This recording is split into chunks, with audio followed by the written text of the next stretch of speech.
Shalom, salam satu iman. Tema kita menyuarakan kebenaran. Nas terambil dari Galatia pasalnya yang keempat ayat 16. Apakah dengan mengatakan kebenaran kepadamu, aku telah menjadi musuhmu? Saudara-saudara yang kekasih di dalam Tuhan, untuk menyuarakan kebenaran ini bukanlah sesuatu yang mudah. Tidak gampang kita mau berkata benar. Ada begitu banyak hambatan, begitu banyak tantangan untuk kita mau berkata benar. Misalnya, perasaan.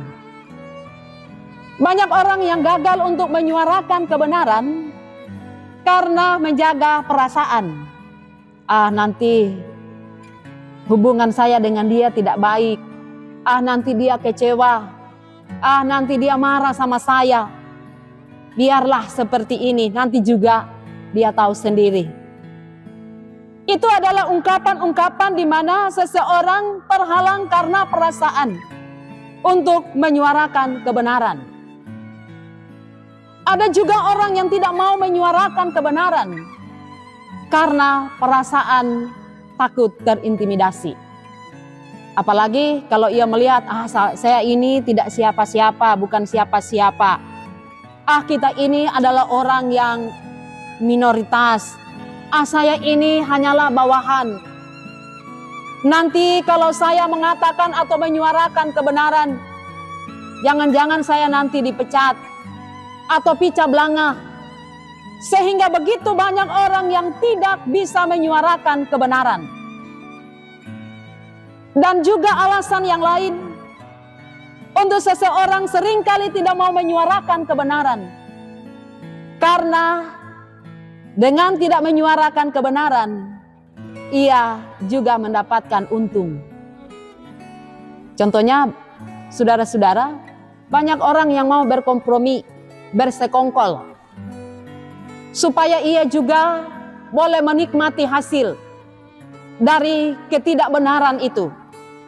Sehingga begitu banyak hal yang senantiasa membatasi seseorang untuk menyuarakan kebenaran. Tetapi kita belajar dari Rasul Paulus. Rasul Paulus dalam kitab Galatia ini, ia seolah-olah memberikan sebuah pertanyaan. Apakah dengan aku berkata benar kepadamu, aku telah menjadi musuhmu? Ini adalah sebuah perkataan yang patut untuk kita renungkan. Ini adalah sesuatu hal yang patut menjadi sebuah introspeksi di dalam diri kita tentang mengatakan kebenaran. Rasul Paulus tahu benar bahwa resiko yang ia hadapi, yang akan ia alami ketika ia harus mengatakan kebenaran kepada orang-orang di Galatia atau jemaat di Galatia. Ia harus terbuka dengan ajaran-ajaran sesat yang mereka alami, yang mereka terima, bahwa itu akan menggiring mereka di dalam kebinasaan. Bahwa ajaran-ajaran yang masuk kepada mereka itu adalah sebuah kesesatan. Tetapi tentunya menyuarakan kebenaran yang dilakukan oleh Rasul Paulus menimbulkan pro kontra.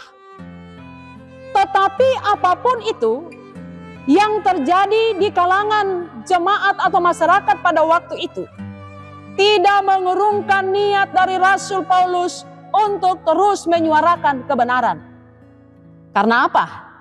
Karena motivasinya untuk menyuarakan kebenaran supaya jemaat itu diselamatkan, supaya mereka mengalami sebuah pemahaman yang benar tentang keselamatan di dalam Yesus Kristus.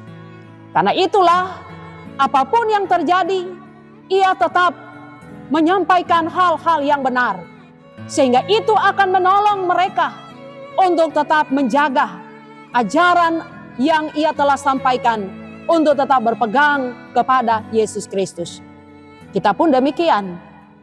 Kadangkala kesempatan kita untuk menyuarakan kebenaran seringkali terhalang karena begitu banyaknya hal yang harus kita hadapi.